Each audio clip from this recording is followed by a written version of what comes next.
Ang gagawin ko ay isang portable smart soft starter na pwede mong bitbitin kung saan merong pumps or motor.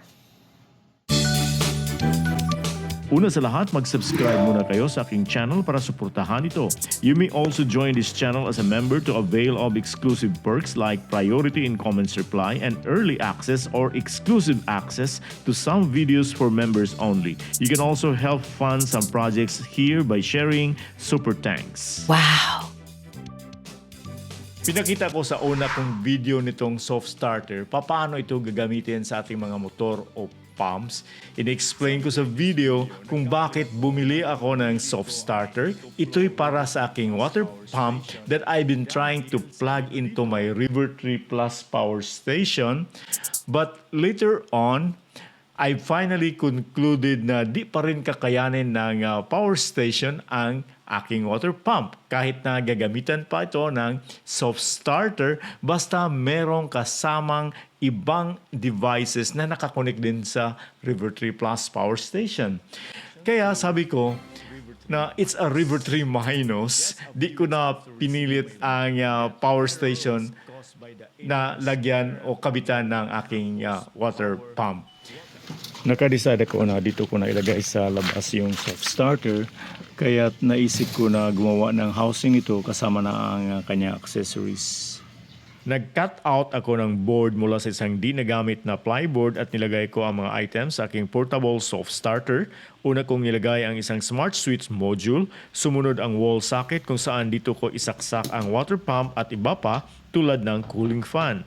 Ginamit ko ang isang universal socket mula sa Panasonic since the plug of the pump is type I to avoid using adapter plug. And the last is the soft starter. Gumawa ako ng buta sa board para ang cooling plate ng soft starter ay malagyan ko ng extra heat sink. Ang output ng smart switch module ay kinukonek ko sa input ng soft starter. I can turn on the whole setup including the soft starter and water pump plus accessories sa pamamagitan nitong switch.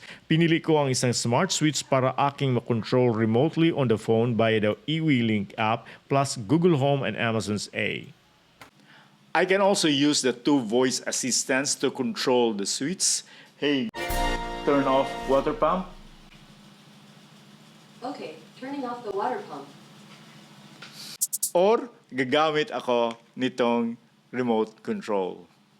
This is a 10 ampere switch, so kaya nito ang 1/2 horsepower na pump. I salvaged an AC cord mula sa nasira kong exhaust fan at ito yung kinabit ko sa input ng smart switch module. Habang gauge 12 yung wire na ginamit ko sa output of the soft starter, papunta sa wall outlet. Later on, gumamit ako ng plastic box for the wall socket para ito maprotektahan. Testing the unit is successful as power goes to the soft starter and to the wall socket as shown here using a bulb. This is done already. Ito na yung adapter ng fan at ito na ang fan. Lagay ko dito plus itong heatsink niya, extra heatsink. Lagyan ko dito ng clips para attach yung sink sa cooling plate ng ating soft starter. So, try natin. Umandar na. So every time na mag-on itong soft starter, naka-power din tong ating outlet dito. So nag-on yung fan. Ang kagandahan pag meron kang ganito na portable soft starter, pwede mo itong bitbitin kahit saan na merong mga pumps or motor na kailangan ng soft starter tulad ng workshop na merong mga power tools gaya nitong table saw.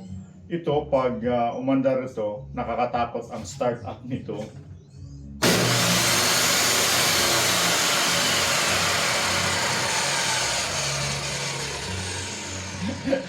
Parang sumipa sa lakas. Siguro kung gamitan itong soft starter, yung start-up niya hihina na. Pero, sa laki nito, kailangan yung soft starter mo ay kaya niya tong table saw. Ang table saw nito ay 1,800 watts. Itong sa akin ay 1,000 watts lang. Meron ding binibenta na more than 1,000 watts ang kanyang rating. So yun ang gagamitin nyo para sa mga malalaki na mga pumps or motor or tools like these tables. So finally, na ikabit ko na dito sa ating water pump setup ang soft starter.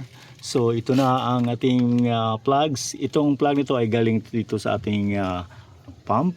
Then ito naman ang nasa baba na power adapter ay para to sa fan ng soft starter.